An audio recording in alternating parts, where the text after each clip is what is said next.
In this video, I'll show you how to download and install the Outlook app on your MacBook. This method works whether you're using a MacBook Pro, MacBook Air, or any other Mac computer. To get started, go to the dock at the bottom of your screen and open the App Store. If you don't see it there, press Command plus Spacebar to open Spotlight Search. Then type App Store and press Enter. Once the App Store is open, click on the search box on the left side. Type Outlook, then press Enter on your keyboard. From the search results, look for Microsoft Outlook. It should usually appear at the top of the list. Click on it. Now click on the Get button next to the app.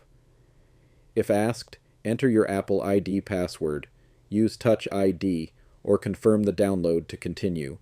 After that, wait for the app to download and install on your Mac. This may take a few moments depending on your internet speed. Once the installation is complete, click Open to launch Microsoft Outlook. Now sign in with your Outlook, Hotmail Microsoft, or work email account. After signing in, you can start sending, receiving, and managing your emails directly from the Outlook app on your Mac. And that's it. You've successfully installed Microsoft Outlook on your Mac. If this video helped you, make sure to like the video and subscribe for more simple Mac tutorials.